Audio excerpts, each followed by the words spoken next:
코로나 백신 확보 지연에 대한 비난 여론이 확산되자 정부가 총력전에 나섰습니다. 정의용 외교부 장관은 미국에게 백신을 빌린 뒤 나중에 갚는 백신 스와프를 협의하고 있다고 밝혔습니다. 이른바 쥐어짜는 주사기를 활용해 화이자 백신을 조기 도입하는 방안도 추진 중입니다. 백신 부족도 문제지만 전국에 배포한 화이자 백신이 지역별로 큰 차이가 나는 것으로 확인됐습니다. 방역당국은 백신을 나눠준 기준조차 명확히 설명하지 못하고 있습니다. 지난 주말부터 일반도로 차량 속도를 시속 50km로 낮춘 뒤 과속 적발 건수가 줄어든 것으로 나타났습니다. 그러나 일부 도로에선 운전자들이 단속 카메라 앞에서만 속도를 늦추는 등 실효성 논란도 제기되고 있습니다. 앞으로는 국내 가상화폐 거래소들이 실명 확인 계좌를 확보해야만 영업이 가능해집니다. 국내 100여 개에 달하는 가상화폐 거래소의 비상이 걸리자 투자자들이 불안해하고 있습니다. 하루아침에 그냥 확 사라져버리면 자기 자산이 그냥 날아가 버리는 거잖아요. 일본 후쿠시마 앞바다에서 잡힌 우럭에서 기준치의 3배에 가까운 방사성 물질이 또 검출됐습니다. 원전 오염수 방류 결정에 대한 반대 여론이 더 거세지고 있습니다. 조국 전 장관 재판 등 주요 권력형 의혹 사건을 도맡았던 김미리 서울중앙지법 부장판사가 돌연 휴직했습니다. 주요 재판이 줄줄이 지연될 수 있다는 우려가 나옵니다.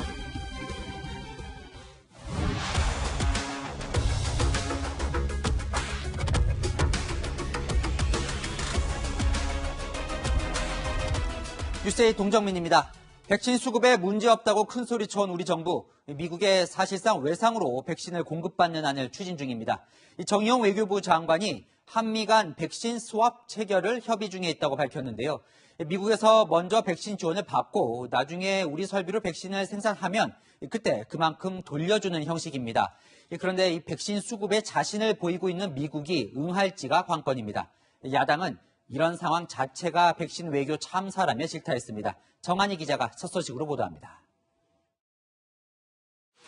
정의용 외교부 장관이 한미 간 백신 스와프를 협의 중이라고 밝혔습니다. 외교부에서 백신 스와프를 검토한 적이 있습니까? 예, 있을 뿐만 아니라 미측과도 협의를 했습니다. 미측하고 상당히 진지하게 협의를 하고 있고 지난번 캐리 특사 왔을 때도 이 문제에 관해서 집중적으로 협의를 했습니다.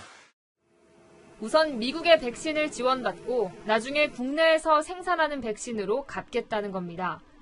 지난해 12월 백신 스와프를 먼저 제안했던 국민의힘 의원들은 미국이 백신을 꿔주겠냐며 실현 가능성에 의문을 제기했습니다.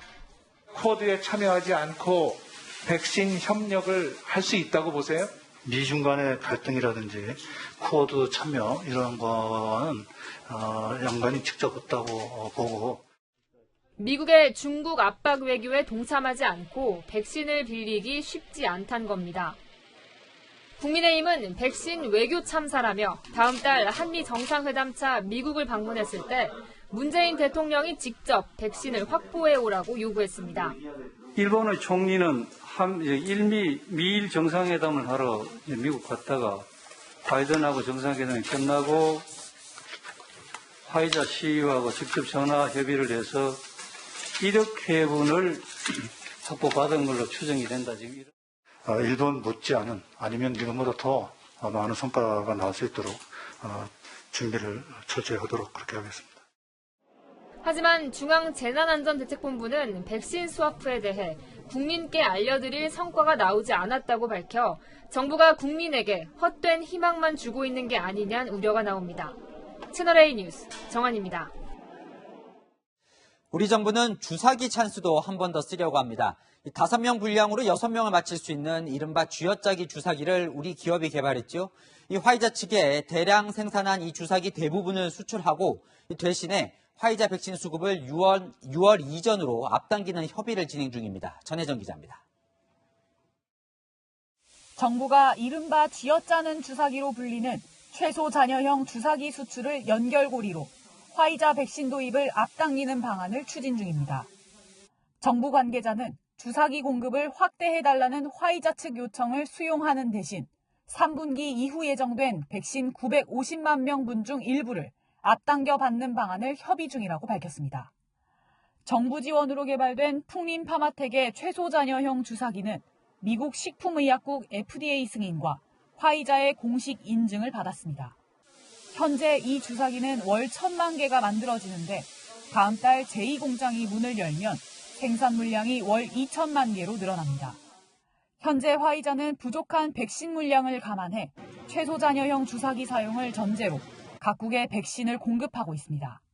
예를 들어 한 국가가 화이자 백신 60만 명분을 요청하면 50만 명분을 공급하면서 최소 잔여형 주사기 사용을 권고하는 식입니다. 풍림파마텍 관계자는 최소 잔여형의 안전장치를 갖추고 우리만큼 대량 생산할 수 있는 곳은 세계적으로도 거의 없다고 설명했습니다. 미국과 일본에 특허도 출원된 상태입니다. 정부는 지난 3월에도 이 주사기를 활용해 화이자 백신 50만 명분을 당겨받았습니다. 7월 이후에 받도록 되어 있는 물량의 일부를 3월 말 4월 이때에 받을 수 있도록 또 정부는 국내 바이오 스타트업과 연계해 모더나 백신 국내 생산 및 기술 이전도 추진 중입니다. 채널A 뉴스 전혜정입니다. K방역을 홍보하다가 뒤늦게 백신 비상이 걸린 여권 이런저런 움직임을 보이고 있는데요. 정치부 이현수 기자와 하나씩 따져보겠습니다. 자, 이 기자, 백신 초기 수급에 문제가 있었다. 정부가 오늘 인정을 했다면서요? 네, 백신 수급에 문제가 없다고 하던 여권에서 처음 나온 목소리 같은데요. 국회 외교통일위원회에 출석한 정의용 외교부 장관 발언부터 들어보시죠. 작년에 방역 상황과 관련하여 정부가 조금 안일하게 대처한 측면이 있다고 솔직히 인정을 합니다. 그런데 박능우 전 보건복지부 장관은 5개월 전엔 이렇게 말했습니다. 우리와 빨리 계약을 맺자고 오히려 그쪽에서 재촉을 하고 있는 그런 상황입니다. 그렇기 때문에 우리가 백신 확보에서 그렇게 불리하지 않은 여건에 있다는 것을 말씀을 드리겠습니다. 네, 불과 5개월 전에는 자신감을 보이면서 우리가 백신 수급에 있어 우위에 있는 것처럼 얘기를 했었는데 지금 상황과 많이 다른 것 같죠. 엎친 데 덮친 격으로 지난해 말 문재인 대통령이 모더나 CEO와 화상 통화를 하고 5월에 도입할 거라고 했었던 모더나 백신도 문제가 생겼습니다. 2분기부터 총 2천만 명분 확보 청와대가 발표를 했죠. 그 백신은 지금 어디 있습니까? 모더나는요. 제가 발표도 됐는가 모르겠는데 4천만 도주를 저희가 계약을 했습니다. 그리고 그 상당 부분이 상반기에는 아무래도 물량이 많이 들어올 수가 없는 상황이었고요. 하반기에 대개 들어오도록 돼 있다는 말씀을 드립니다. 네, 모더나 백신도 물량이 부족해서 우리나라 공급이 예정보다 늦어지는 것으로 보입니다. 자, 그동안 이제 수급에 문제가 없다고 하더니 네. 이 뒤늦게 여당이 백신 구하기 아주 분주해 보여요. 네, 민주당 의원이랑 전화를 해보면요. 제약회사를 가서라도 뭐라도 하고 싶다라면 분위기가 좀 절박해 보입니다. 일단 백신 수급 긴급 원내 점검단을 설치해서 수급 상황을 살피겠다고 했고요. 백신 특사를 보내자는 이야기도 나옵니다. 또 백신이 없으니 방역에 좀 더 신경을 쓰자는 차원에서 자가검사 키트를 조건부 허가하는 것도 검토를 하고 있는데요.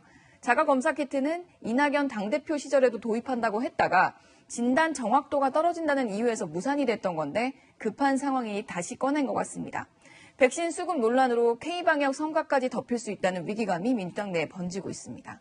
뭐 어쨌건 이제라도 가져오면 이제 다행인 건데요. 자, 오늘 이제 한미 백신 스와프가 처음 나왔는데 이거 어떻게 가능하겠습니까? 네, 스와프라는 게 맞바꾸는 걸 의미하는 건데요. 금융위기 때 미국에 원화를 주고 달러를 빌려오는 한미통화 스와프처럼 미국에게 백신을 지원받고 나중에 우리가 만든 백신이나 확보한 백신으로 갚는다는 건데요.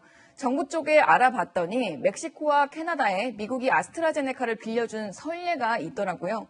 하지만 미국 비축분이 제한적이고 백신 유효기간 문제도 있어서 어려움이 좀 있다고 합니다. 그리고 스와프 이야기는 처음 나온 게 아니라 지난해 12월 국내인 박진 의원도 제기를 했었는데요. 당시에는 정부도 민주당도 외교부 장관 후보자였던 정의용 장관도 백신 스와프는 현실적으로 쉽지 않다면서 좀 부정적이었습니다. 그런데 지금은 스와프를 추진하겠다고 밝힌 건데요. 야당에선 국민들에게 희망 고문은 하지 말고 투명하게 밝힐 것을 주문했습니다. 자, 그럼 이건 어떤가요? 이제 우리가 개발한 이제 주사기를 공급하고 화이자 백신을 빨리 앞당겨서 가져오겠다. 이건 어떤가요? 네, 리포트에서 보셨던 대로 이제 최소 잔여형 주사기를 수출 물량을 무기로 화이자 백신 도입을 앞당기겠다라는 건데요. 화이자 백신을 안 주면 같이 쓰도록 한 우리 주사기도 덜 줄 수 있다는 식인데 이 방법이 잘 통할지는 지켜봐야겠습니다. 그런데 아직도 여권의 태도를 보면 반성보다는 여전히 남 탓한다 이런 지적도 있던데요. 네, 당내 일부에서는 우선 미국을 향해서 백신을 독점했다라는 목소리가 나오고요. 화이자에 대해서도 무리한 요구를 하고 있다고 했습니다. 실제로 저희가 다 공개할 수 없지만요. 이 화이자를 비롯한 다국적 제약회사들의 요구가 매우 무리합니다. 무리했었죠. 예, 그리고 현재도 그렇고요. 지금도 그렇고.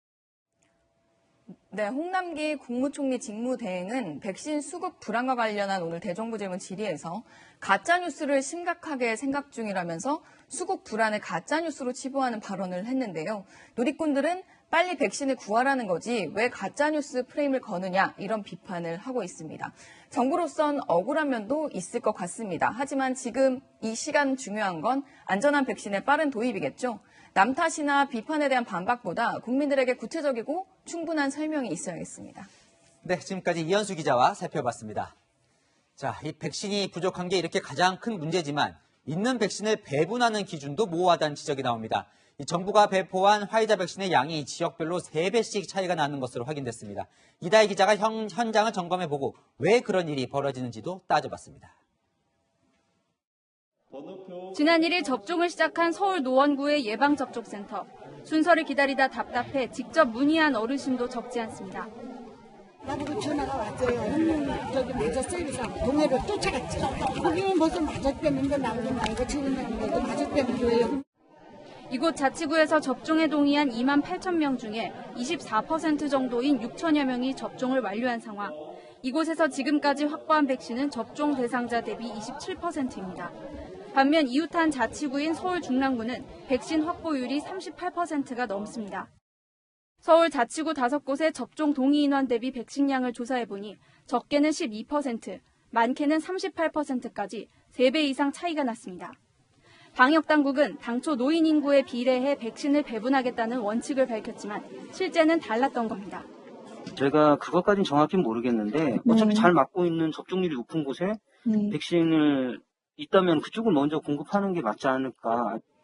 매주 25만 명씩 들어오는 화이자 물량에 아슬아슬하게 기대어 이어지고 있는 상황. 명확한 백신 배분 기준이 없어 혼란마저 부추긴다는 지적이 나옵니다.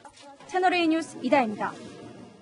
자, 다음 소식입니다. 여권의 부동산 규제 완화 움직임이 구체화되고 있습니다. 실거주자들의 대출 규제를 풀고 종부세 대상자 수도 줄이는 내용이라는데요. 이 구체적인 내용을 김철웅 기자가 전해드립니다. 집을 담보로 돈을 빌릴 때 적용되는 주택담보대출 비율 LTV 완화가 추진됩니다. 투기 과열지구에서 40%로 제한된 주택담보 비율을 10%포인트 높여 50%까지 대출을 더 받을 수 있는 대상을 늘리겠다는 겁니다. 현재 LTV 50%가 적용된 대상은 6억 원 이하 집을 사는 연소득 8천만 원 이하 무주택자입니다. 당정은 혜택받는 대상자를 늘리기 위해 연소득 기준을 완화하거나 6억 원 이하 주택 공시가격 기준을 높이는 방안 등을 검토 중입니다. 구체적 방안은 이르면 4월 말 발표될 예정입니다. 민주당에선 1주택의 경우 종부세 적용 기준을 지금의 공시가격 9억 원에서 12억 원으로 상향하는 개정안도 발의됐습니다. 많은 국민을 대상으로 하는 종부세가 아니라 실질적으로 아주 고가를 받고 있는 국민에 대한 세금이 종부세여야 된다. 정부도 종부세 기준 완화 가능성을 열어놨습니다. 보궐선거를 치르면서 그 부동산 종부세에 관한 얘기가 많이 있고 또 그것이 민심의 일부라고 한다면 다시 한번 들여다보는 것은 저는 필요하다고 판단해서 민주당에선 현행 공시가격 6억 원 이하에만 적용되는 재산세 감면 기준을 9억 원으로 상향하는 문제도 부동산 특위에서 검토할 예정입니다.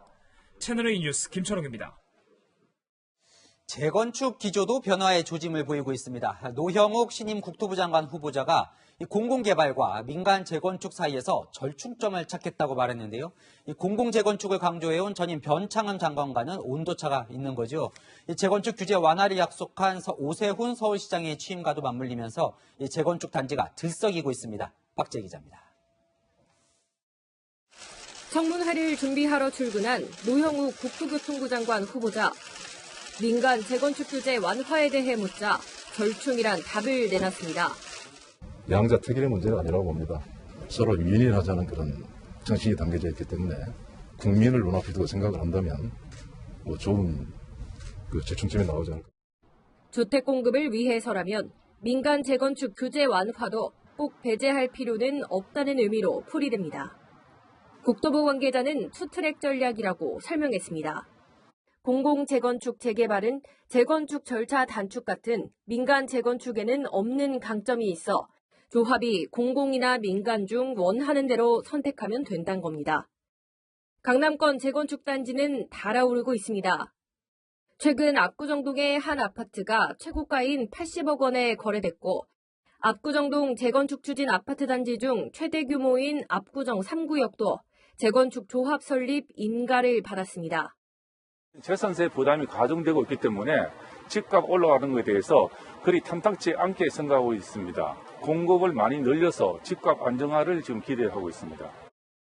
최근 정부는 공공주도 도심 공밀개발에 참여하는 토지주에게 전매 제한, 실거주 의무를 적용하지 않기로 했는데 이 역시 민간 재건축 규제 완화를 대비한 일종의 유인책 아니냐는 해석이 나옵니다. 채널A 뉴스 박재입니다. 네, 지난 주말부터 전국의 도심에서 일반 도로는 시속 50km 이하로, 이면 도로는 30km 이하로 제한 속도가 바뀌었죠. 안전을 위해 제한 속도를 낮추는 것에 찬성하는 의견도 많지만 현실에 맞지 않다는 목소리도 나오고 있습니다. 시민들은 잘 적응하고 있는지 먼저 김은지 기자가 살펴봤습니다. 서울 용산구 재래시장 앞. 차들이 도로를 천천히 지나갑니다. 이 도로는 원래 시속 50km까지 달릴 수 있었지만 17일부터는 제한 속도가 시속 30km로 바뀌었습니다. 모든 이면도로의 제한 속도가 시속 30km가 되면서 이 도로도 적용을 받게 된 겁니다. 길 건너기 불안했던 노인들은 마음이 놓인다고 말합니다. 되게 얼음은 무서웠는데 지금 조금 천천히 다니기 좋다고. 속도 위반 단속 현장에 가봤습니다. 오후 2시 20분부터 1시간 동안 서울 동작대교에서 단속한 결과 과속 차량은 평소보다 줄었습니다. 평소보다 약 5분의 1 정도의 단속이 이루어졌습니다. 단속 강화 이후로 운전자들이 경각심을 갖고 감속 운행을 한 것이라 생각이 듭니다. 실제로 속도 제한이 강화된 지난 주말 서울 시내 고정식과 이동식 과속 단속 카메라에 적발된 차량은 직전 주말보다 소폭 줄었습니다. 전문가들은 안전속도 5030 도입은 보행자 안전을 위해 필요하다고 말합니다. 제한 속도를 낮추면 사고가 나도 보행자가 중상을 입을 가능성이 낮아진다는 겁니다.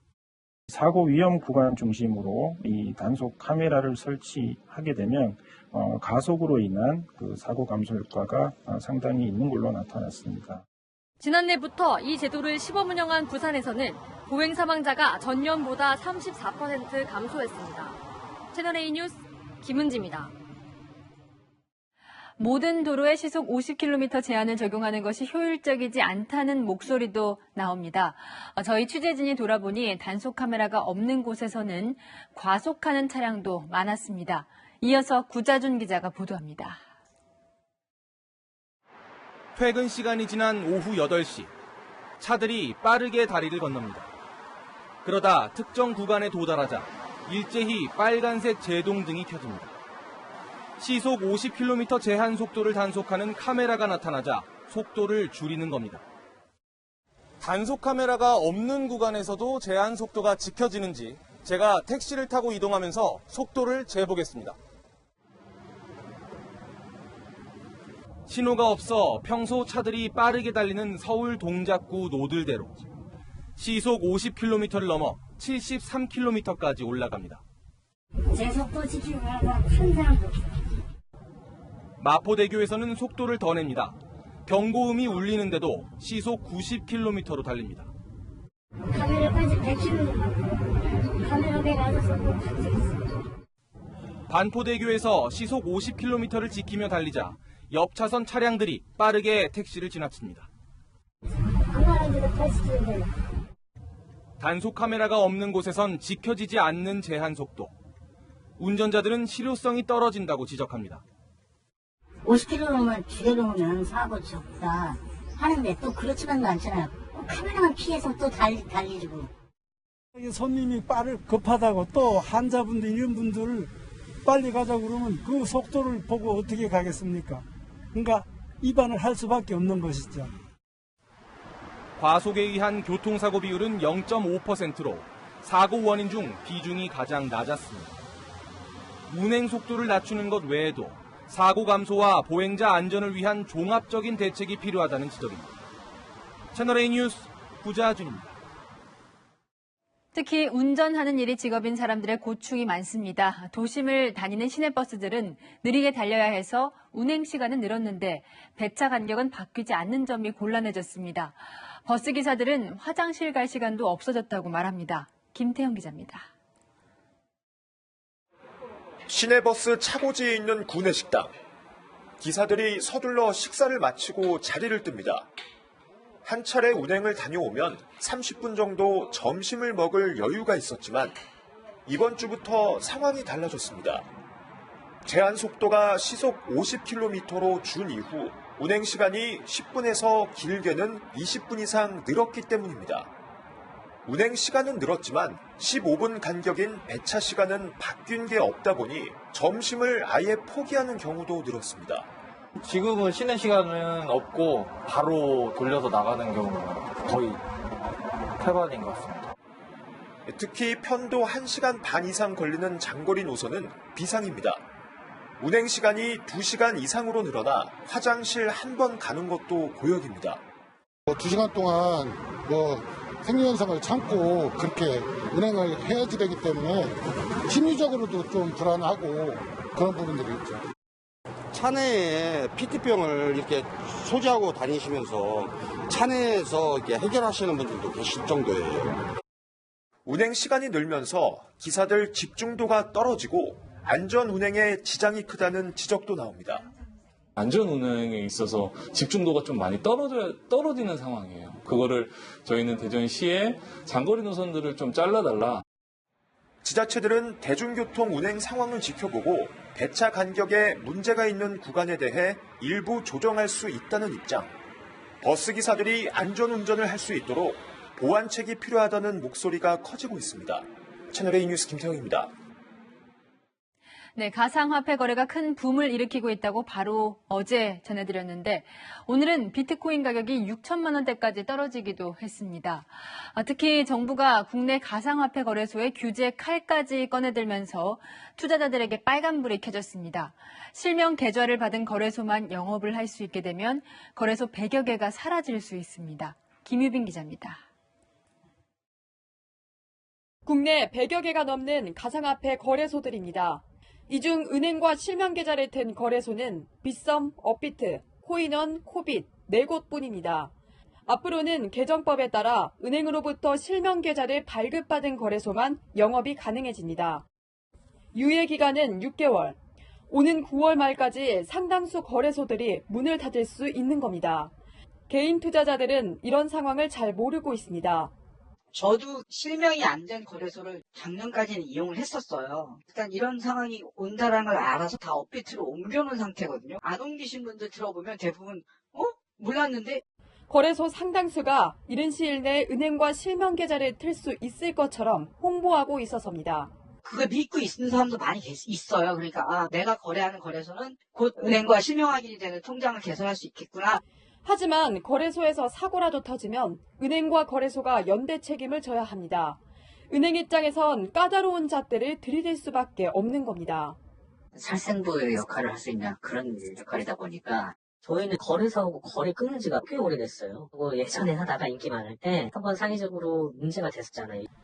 가상화폐는 투자자 보호장치도 없는 만큼 손실은 결국 개인 투자자가 고스란히 떠안을 가능성이 큽니다. 하루아침에 그냥 확 사라져버리면 자기 자산이 그냥 날아가 버리는 거잖아요. 전문가들은 개인 투자자도 거래소의 구조조정 가능성까지 고려해 신중하게 투자해야 한다고 조언합니다. 채널A 뉴스 김유빈입니다. 20대 남성이 자신을 만나주지 않은 직장 동료를 흉기로 공격한 사건 속보입니다. 이 사건 역시 철저히 의도한 스토킹 범죄라는 정황이 드러나고 있습니다. 피해자를 미행하고 범행을 저지르기까지 과정을 김승희 기자가 취재했습니다. 택시가 골목길을 지나가고 30초 뒤 검은색 승용차가 택시를 뒤따라옵니다. 자신을 만나주지 않는 직장 동료를 흉기로 찌른 20대 남성이 범행 당일 타고 온 렌터카입니다. 남성은 이전에도 피해자가 살던 건물을 알았지만 정확한 호수는 몰랐습니다. CCTV에 이 렌터카가 포착된 시각은 오전 11시쯤. 같은 회사 대리기사였던 남성과 피해 여성이 밤샘 근무 후 오전 회식을 끝낸 시점이었습니다. 남성이 여성의 집 주소를 알아내려고 회식 후에도 렌터카를 타고 5km 정도 미행했던 겁니다. 피해자가 집으로 들어가는 걸 확인하고는 인근 모텔에서 머물다 피해자의 저녁 출근 시간에 맞춰 범행을 저질렀습니다. 7시간 30분 정도를 피해자 동네에 머무른 겁니다. 피해자는 집 주소를 노출시키지 않기 위해 애를 썼던 것으로 전해졌습니다. 지난주 금요일에는 식사 후 자신을 데려다주는 남성에게 주소를 숨기기 위해 일부러 집에서 떨어진 곳에 내리기도 했습니다. 안 내려줬대요. 타고 나갔네. 어떻게 그 남자가 어머니 집에 찾아오르지. 피의자는 경찰 조사에서 피해자가 다른 사람에게는 웃어주면서 본인은 무시했다며 회식 중 나가서 흉기를 샀다고 진술했습니다. 범행 후 타고 온 렌터카를 다른 동네에 버린 남성은 집으로 가기 전 극단적 선택을 시도하기도 했습니다. 경찰은 남성에게 살인미수 혐의를 적용해 구속영장을 신청했습니다. 영장 심사는 내일 오전 열립니다. 채널A 뉴스 김승희입니다. 얼마 전 주한 벨기에 대사의 부인이 옷가게에서 직원의 뺨을 때린 사건이 있었죠. 피해자 측은 아직 사과조차 받지 못했다고 말합니다. 피해자 측이 이런 일이 또 일어나서는 안 된다며 폭행 장면이 담긴 CCTV 영상을 공개했습니다. 이솔 기자가 보도합니다.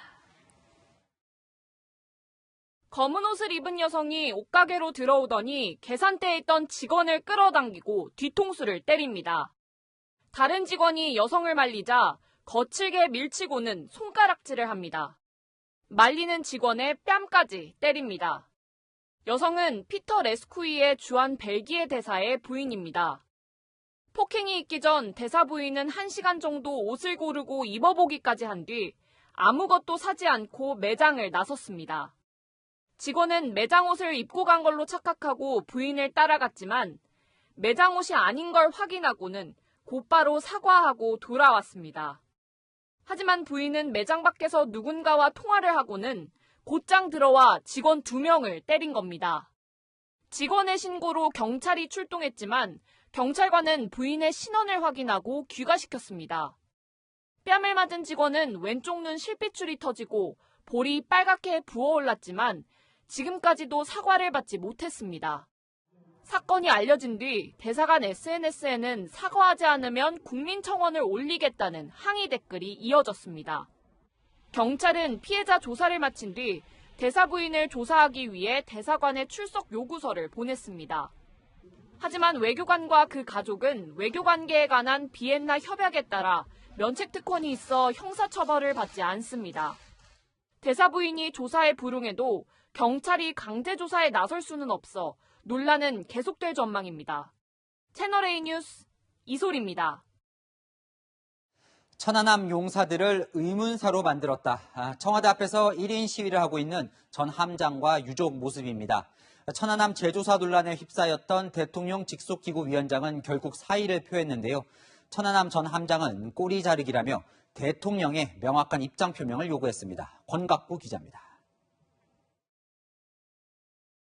천안함 재조사 결정을 내렸다가 논란이 커지자 방침을 철회한 대통령 직속 군 사망사고 진상규명위원회. 유가족과 생존장병을 포함해 관련자 처벌을 요구하는 여론이 2주 넘게 이어지자 이인남 위원장이 결국 자리에서 물러났습니다. 어제 이 위원장이 직접 청와대 고위 관계자를 만나 사의를 표명한 것으로 전해졌습니다. 이 위원장은 큰 고통과 상처를 들여 진심으로 송구하다며 위원장으로서 잘못을 깊이 통감한다고 밝혔습니다. 위원장의 사의 표명에 앞서 유가족과 생존장병들은 청와대 앞에서 1인 시위를 이어갔습니다. 호국 영령인 천안함 4.16 용사들을 7개월간 의문사로 만들어 명예를 크게 실추시켰다. 최원일 전 천안함 함장은 이번 사퇴에 대해 꼬리 자르기라고 일축했습니다. 꼬리 자르기 하고 있다는 생각을 했습니다. 청와대에서 대통령님의 천안함 폭침 주체에 대한 명확한 입장 표명이 있어야지 이 사건이 단락될 것 같습니다. 군은 천안함 폭침이 북한 소행이라는 기존 입장을 재확인했지만 진상규명위원회의 재조사 방침을 제대로 파악하지 못해 논란을 키웠습니다. 채널A 뉴스 권갑구입니다. 이런 굵직한 정권 관련 재판을 모두 맡은 한 명의 판사가 있는데요. 김미리 부장판사입니다. 이례적으로 4년째 유임되고 재판 진행도 더디어 논란이었는데 돌연 휴직까지 했습니다. 새로운 판사가 투입되면 판결은 그만큼 더 늦어질 것으로 보입니다. 정현우 기자입니다. 김미리 부장판사가 속한 서울중앙지법 형사 21부가 맡고 있는 정권 관련 재판은 모두 3가지. 조국 전 법무부 장관의 감찰 무마 의혹과 자녀 입시 비리 의혹, 청와대의 울산시장 선거 개입 의혹, 최광욱 열린민주당 대표의 허위사실 유포 혐의 재판입니다. 조국 전 장관은 지난해 3월부터 1년 넘게 재판을 받고 있습니다. 오랜 시간이 걸릴 것입니다. 그렇지만 지치지 않고 싸우겠습니다. 울산시장 선거 개입 의혹 사건은 기소된 지 1년 4개월 만인 다음 달 첫 재판을 앞두고 있고 최광욱 대표는 최후 변론과 선고만을 남겨두고 있습니다. 그런데 어제 김미리 부장판사가 3개월 휴직을 해 재판부를 새로 꾸려야 합니다. 새 재판부의 기록 검토와 추가 준비 기간을 고려하면 최소 한 달 이상 재판이 늦춰질 것이란 전망이 나옵니다. 지방법원 한 곳에서 통상 3년을 근무하면 다른 곳으로 발령을 내는 그간의 원칙을 깨고 김 부장판사를 4년째 유임시킨 게 무리한 인사였다는 비판이 나옵니다. 법원 내부에선 이해할 수 없는 인사 발령으로 인한 재판 지연이라는 목소리도 나옵니다. 서울중앙지법은 오늘 사무분담위원회를 열고 김 부장판사의 후임으로 마성영 부장판사를 배치했습니다. 채널A 뉴스 정현우입니다. 연초에 이명박 박근혜 두 전직 대통령 사면론으로 시끌시끌했죠. 당장은 어렵다는 게 정부 결론이었는데요. 자, 그러면 사면 대신에 감옥에서 풀어주는 석방을 해달라는 국민의힘 요구가 나왔습니다. 정부의 답변까지 안보겸 기자가 보도합니다. 서병수 국민의힘 의원이 대정부 질문에서 두 전직 대통령의 석방을 요구했습니다. 대행께서 박근혜, 이명박 두 전직 대통령의 석방을 문재인 대통령께 건의해 주시겠습니까? 그거는 저는 대통령 고유 권한 사항이기 때문에 저는 제가 판단할 사항은 아니라고 생각하고요. 올 연초 사면론이 나왔다가 논란만 일으키고 쏙 들어가자 석방론을 꺼내든 겁니다. 사면이 되면 좋은데 당장 어렵다면 법원의 형 집행정지나 보석 허가라도 해달라는 취지입니다. 국민의힘 원내대표 주자들은 두 전직 대통령 사면론을 다시 꺼냈습니다. 정파적 이익을 떠나서 국가적 불행이라는 인식을 한다면 사면이 조속한 시일 내에 이루어졌으면 하는 개인적인 바람을 갖고 있습니다. 앞서 출마를 선언한 권성동, 김기현, 김태흠 의원도 비슷한 입장을 밝혔습니다. 김부겸 총리 후보자는 석방론, 사면론에 대해 말을 아꼈습니다. 아직 충분한 전후 맥락이라든가 이런 것들을 파악할 시간이 없었습니다. 청와대는 지난 1월 두 전직 대통령 사면에 대해 국민 눈높이에서 해야 한다며 여론을 강조한 바 있습니다. 채널A 뉴스 안보겸입니다.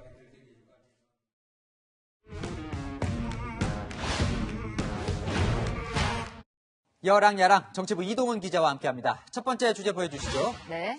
작당과 꼬붕? 방송에서 이런 말 써도 됩니까? 김종인 전 국민의힘 비대위원장이 한 말을 그대로 인용한 겁니다. 요즘 연일 이 국민의힘을 향해 독설을 퍼붓고 있는데요. 작당, 이 무리를 이룬다는 뜻인데, 네. 자, 이 누구에게 한 말입니까? 국민의당과 통합을 추진하고 있는 주호영 국민의힘 당대표 권한대행을 비판하면서 한 말입니다. 김 전 위원장은 주호영이 서울시장 후보로 안철수 국민의당 대표를 만들려고 했다. 나한테 차마 그 말을 못하고 뒤로 안 대표와 작당을 했다고 주장했습니다. 이 말대로라면 이 주호영 권한대행이 단일화 후보로 국민의힘 후보가 아니라 다른 당 후보를 밀었다는 거군요. 네, 주호영 권한대행은 바로 반박했습니다. 작당은 당을 만드는 게 작당인데 저는 경선 과정에서 특정인을 돕거나 한 적이 전혀 없습니다. 아마 오해하고 계시는 것 같습니다. 당 만드는 게 작당이다 이 말도 뼈가 있는 것 같은데요. 네, 김 전 위원장이 지난주 신당 창당을 준비 중인 금태섭 전 의원을 만난 것을 두고 한 말 같은데요. 김 전 위원장은 신당 창당 생각이 전혀 없다고 하고 있습니다. 자, 이 작당은 알아봤고 그럼 꼬붕은 누구한테 한 말입니까? 네, 김 전 위원장을 노욕에 찬 기술자라고 공격했던 장제원 국민의힘 의원에게 한 말입니다. 김 전 위원장은 장 의원이 홍준표 의원의 꼬붕이라며 상대도 안 한다, 짓고 싶으면 지질하지, 굉장히 거칠게 표현했습니다. 아유, 표현이 거친데요. 장 네. 의원도 맞받아쳤죠.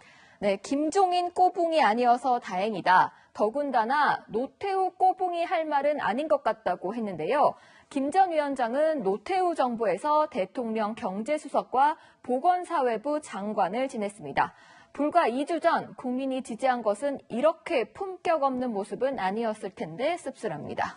네, 다음 주제 보겠습니다. 네. 자, 천명 차단, 이재명 경기도지사 이야기인가 보네요. 네, 이재명 지사가 국회 근처에서 열린 토론회에 참석하기 위해 재보궐선거 이후 처음으로 여의도를 찾았는데요. 논란이 되고 있는 민주당 강성 지지층의 문자 폭탄에 대해 한마디 했습니다. 신경 안 쓰면 아무것도 아니지 않습니까? 한 1000개쯤 차단하면 안 들어온다고 합니다. 무슨 말일까요? 그러니까 강성 지지층이 한 1000명 정도밖에 안 된다 이런 얘기를 하고 싶었던 걸까요? 네, 이 지사 측은 700명에서 1000명 정도 되는 소수의 강성 지지자들이 아이디를 여러 개 쓰며 인터넷에서 댓글 공격을 한다고 보고 있습니다. 오늘도 민주당 당원 게시판에는 당원들의 자부심을 짓밟는 이재명, 구차하게 욕먹으면서 잊지 말고 신당 창당해라 등 이 지사 비난글이 다수 올라왔습니다. 자, 경기도가 독자적으로 백신을 도입하겠다 이런 것도 있었잖아요. 네. 이 지사가 이 계획을 계속하겠다 이런 뜻을 밝혔다면서요. 네, 방역 당국이 오늘 일종의 해프닝이라고 선을 그었고 정세균 전 총리도 실현 가능성이 없다. 지금 나서서 어디서 백신을 가져올 수 있겠냐고 잘라 말했는데요. 경기도는 정부가 러시아 백신 등 다른 백신 사용을 허가해주면 먼저 접종해 보겠다는 입장입니다. 경기도에서라도 새로운 백신을 사용할 기회를 부여해 주시면 우리가 도민들을 설득해서 선도적으로 보여드리겠다는 그런 말씀이었습니다. 자, 이 지사가 이런 말도 했어요. 오늘 실거주 용이라면 1가구 2주택 제재가 필요하지 않다. 이것도 이제 정부와 좀 부동산 정책 기조가 다른 건데 네. 이제 차별화가 시작되는 건가요? 민주당 대선 주자 지지율 1위 이재명 지사의 마이웨이가 시작됐다. 이런 분석이 나오고 있습니다. 여당 지도부는 친문 색채가 강해지는데 이 지사가 어떻게 조화를 이룰지도 관전 포인트가 될 것 같습니다. 지금까지 여랑야랑이었습니다. 네, 일본 후쿠시마 앞바다에서 잡힌 우럭에서 기준치를 넘는 방사성 물질이 또 검출됐습니다. 이런데도 원전 오염수가 해양으로 방출돼도 되는 것인지 일본에서도 불안감이 커지고 있습니다. 도쿄 김범석 특파원입니다. 일본 후쿠시마현의 방사능 검사 결과표입니다. 지난 1일 미나미 소마시 앞바다에서 방사성 물질인 세슘의 농도가 1kg당 270 베크렐이 검출된 우럭에 발견됐다고 적혀 있습니다. 일본 정부 기준치의 약 3배 수준입니다. 앞서 2월 말 후쿠시마현 근해에서 잡힌 우럭에서도 기준치의 5배에 이르는 방사성 물질이 검출된 바 있습니다.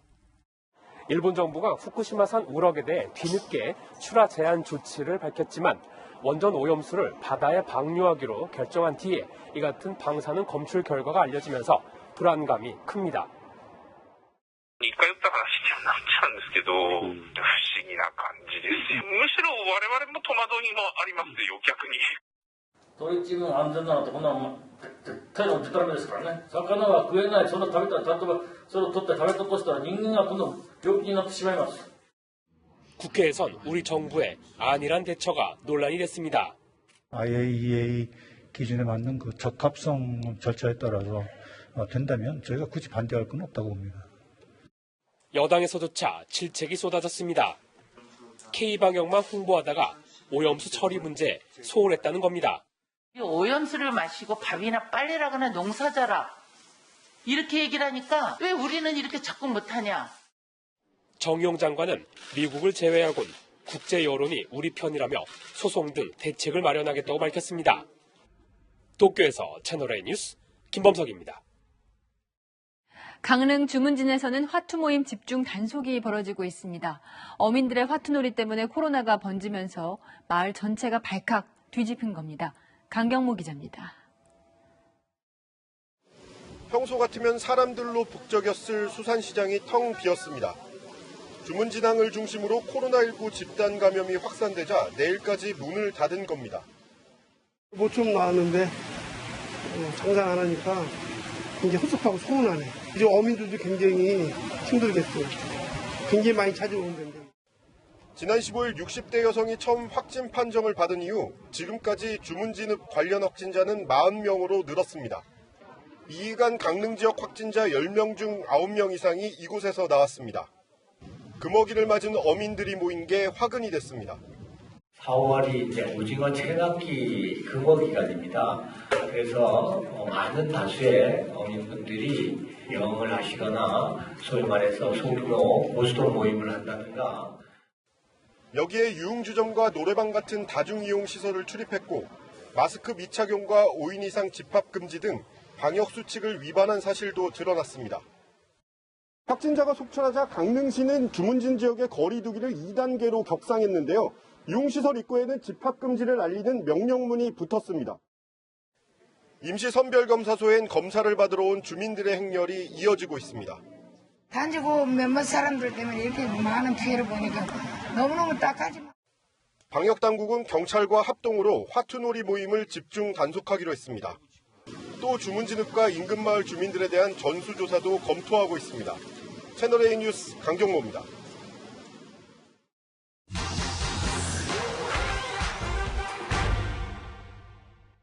부산의 한 유명 식당, 손님이 어묵탕 국물을 데워달라 했는데 주방을 볼까요? 먹던 국물을 육수통에 붓고 다시 담기를 반복합니다.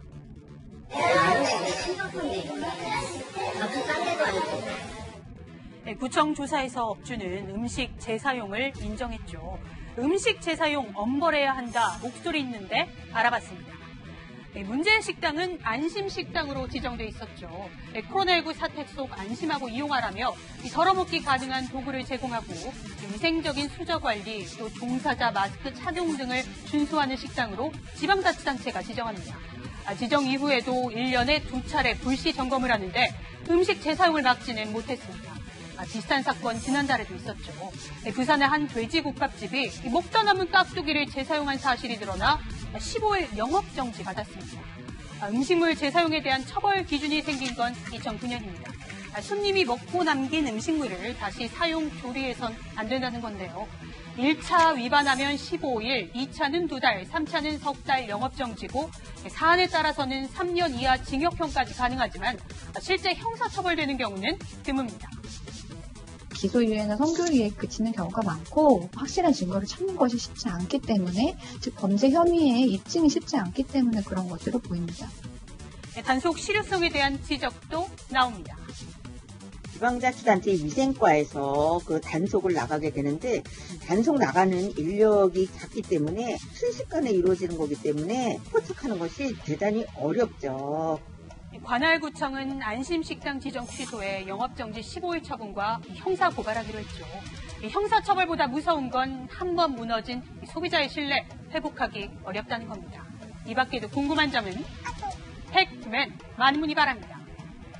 미국에서 발생한 테슬라 자율주행 추정 사고에 대해 일론 머스크가 입을 열었습니다. 테슬라의 문제는 없었다는 주장입니다. 하지만 세계 곳곳에서 터져나오고 있는 자율주행 안전 논란, 사공성근 기자가 정리했습니다. 의문의 테슬라 사망 사고를 놓고 자율주행차의 안전성 논란이 일자 최고 경영자 일론 머스크가 발끈했습니다. 머스크는 SNS에 복구된 데이터 기록을 보면 오토파일럿 기능은 사용되지 않았고 완전 자율주행 FSD 옵션도 없었다고 밝혔습니다.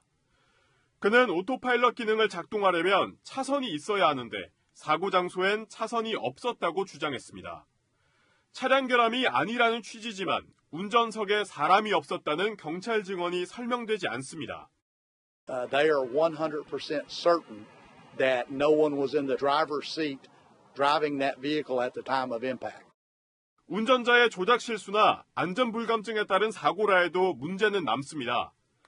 현재 테슬라에 장착된 반자율주행 수준은 사람이 주행하는 상태인 2단계, 5단계를 완전 자율주행으로 볼 때 아직 갈 길이 멉니다.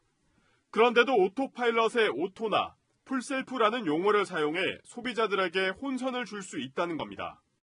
I remain confident that we will have the functionality for the basic functionality for level 5 autonomy complete this year.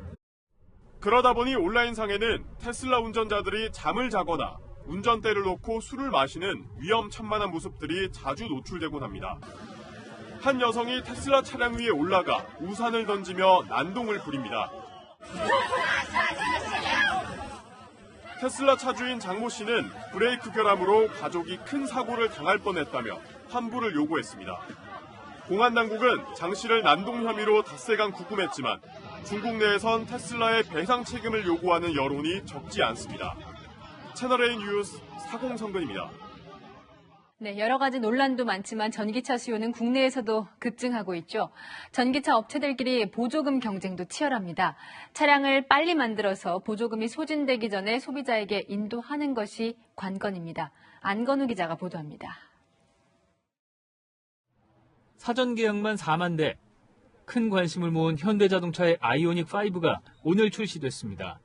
모터와 차량용 반도체 등 일부 부품의 수급에 차질이 생기면서 당초 계획보다 생산량이 4분의 1로 뚝 떨어졌지만 출시 일정은 예정대로 맞춘 겁니다. 인도 시기는 이달 말. 하지만 몇몇 소비자들은 차량이 인도되기 전에 지방자치단체가 지원해주는 보조금이 바닥날까 걱정하는 눈치. 1분기 보조금의 절반가량을 가져간 테슬라 소비자들 사이에선 상대적으로 느긋한 분위기가 감지됩니다. 실제로 전기차 수요가 많은 서울에선 테슬라가 보조금을 싹 쓸어갔지만 현대차도 이달 맞불을 놨습니다. 4월 초에 테슬라가 1000대 넘게 들어왔거든요. 2037대, 현대가 1700대 정도. 800대가 남았는데 이제 얼마나 빨리 생산이 가능하냐, 이게 남은 거죠. 올해 정부 보조금이 전기차 보급 목표인 7만 5천 대로 맞춰져 있지만 지금의 추세론 목표치를 넘어설 것으로 보입니다. 이미 83%가 소진된 서울 등 일부 지자체는 이르면 상반기에 보조금이 바닥날 수 있다는 전망도 나옵니다.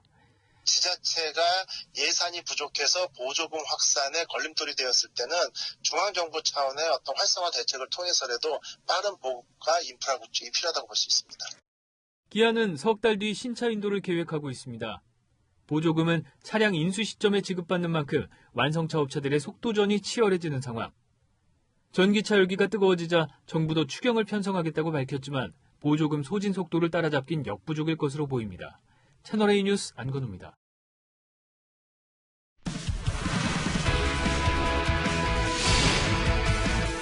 안녕하세요. 스포츠 뉴스입니다. 체육계가 도쿄올림픽 출전 선수 전원에게 화이자 백신을 접종해달라는 요청을 하고 나섰습니다. 이유는 뭔지, 방역당국은 어떤 결정을 내릴지 이현용 기자가 취재했습니다. 도쿄올림픽 개막까지 앞으로 94일. 하지만 선수들의 백신 접종은 아직 시작도 못했습니다. 처음에는 저희가 이제 중순쯤에 맞는 걸로 이렇게 정리가 됐었는데 지금 이제 아스트라제네카 문제로 조금 시간이 좀 걸린다 이렇게 말씀드렸습니다. 이런 가운데 문체부 관계자는 오늘 선수 전원이 화이자 백신을 접종하는 것으로 보건당국과 협의하고 있다고 밝혔습니다. 올림픽 대표 선수단의 예상 접종 대상자 450여 명 가운데 화이자 백신 접종 대상인 30대 미만은 60% 정도입니다. 여기에 체육당국이 30세 이상 선수들에게도 화이자 백신 접종을 요청한 겁니다. 30대 선수들도 신체 연령에선 20대와 다르지 않아 아스트라제네카의 부작용 위험에서 자유롭지 않다는 이유를 들었습니다. 접종 간격도 문제입니다. 화이자 백신은 1차 접종 후 3주 뒤 2차 접종을 합니다. 반면 아스트라제네카는 접종 간격이 8주에서 최대 12주입니다. 올림픽 개막을 코앞에 두고 접종이 끝나면 경기력 유지에 불리하다는 게 체육회의 입장입니다. 방역당국은 사안을 검토 중이라는 원론적인 입장입니다. 코로나 사태로 훈련과 실전, 양면에서 제약이 많은 선수들이 백신이란 변수까지 만났습니다. 채널A 뉴스 이현용입니다. 대구 야구장에 팬들의 시선을 사로잡은 불상이 하나 세워졌습니다. 돌부처, 오승환의 300세이브를 기원하는 건데요. 한 주간 명장면 김태욱 기자입니다. 야구장에 돌부처상이 세워졌습니다. 얼굴을 자세히 보니 삼성 마무리 투수 오승환입니다. 무표정한 얼굴로 묵직한 돌직구를 던져 돌부처라는 별명을 가진 오승환. 통산 300세이브에 하나를 남겨두고 있는데요. 마스코트 가족도 하루빨리 기록을 세우길 간절히 바라고 있습니다. LG의 주루 코치인 아버지 이종범, 키움의 간판 타자 아들 이정후, 부자가 적으로 만났습니다. 첫 타석부터 안타를 치는 이정후, 아버지는 표정 변화가 없습니다. 진루타, 볼넷에도 표정 변화 없습니다. 하지만 큼지막한 타구를 멋지게 잡아내는 모습에선 새어나오는 웃음을 숨기지 못합니다. 3볼 1스트라이크에서 던진 네 번째 공. 자, 삼진 아니죠. 브룩스가 손가락 2개를 펼치며 볼 카운트를 알려줍니다. 민망했던 심판, 진짜 삼진에는 아웃 신호를 가볍게 보냅니다. 다리가 안 보일 정도로 달려 멋지게 잡아내는 선수. 팔이 빠질 정도로 돌려 득점을 성공시키는 코치. 스포츠 명장면은 이번 주도 계속됩니다. 채널A 뉴스 김태욱입니다. 요즘 날씨 정말 어디에 장단을 맞춰야 할지 모르겠죠. 아침에는 쌀쌀한데 낮에는 따뜻해서 매일 출근길 옷차림이 고민인데요. 내일은 한낮에 초여름 더위가 찾아오면서 일교차가 20도 가까이 벌어지겠습니다. 아침 기온 먼저 보시면 10도 안팎으로 출발하는 곳이 많은데요. 한낮에는 서울이 28도까지 오르면서 따뜻했던 오늘보다 6도나 더 오르겠습니다. 또 붉게 표시된 그 밖의 지역도 25도 이상 오르면서 반소매도 어색하지 않겠습니다. 내일 옷차림은 가볍게 하시되 일교차에 대비해서 입고 벗기 편한 겉옷을 챙겨주시기 바랍니다. 내일도 전국이 대체로 맑겠습니다. 건조주의보가 내려진 영동과 영남 등 내륙 곳곳에서는 불씨 관리 잘 해주셔야겠습니다. 이번 고온 현상은 금요일부터 차츰 누그러지겠고요. 당분간 뚜렷한 비 소식 없이 맑고 건조한 날씨가 이어질 전망입니다. 날씨였습니다. 코로나로 지난해 가계소득은 월 8만 원 줄었다고 합니다. 그런데 주변을 보면 부동산, 주식, 비트코인, 알트코인 같은 가상화폐까지 투자 광풍이 불고 있는데요. 남들은 다 하는데 누군 로또만큼 벌었다는데 월급만으로는 집 사기 힘든데 이런저런 이유로 연금 깨고 대출받아 배팅부터 하고 보는 세태입니다. 그런데요, 광풍은 언젠가는 멈추게 마련이죠. 개인도 국가도 광풍이 휩쓸고 지나간 다음을 대비해야 하지 않을까요? 오늘의 한마디, 아찔한 투자 광풍으로 하겠습니다. 오늘 뉴스 여기까지입니다. 내일도 뉴스입니다.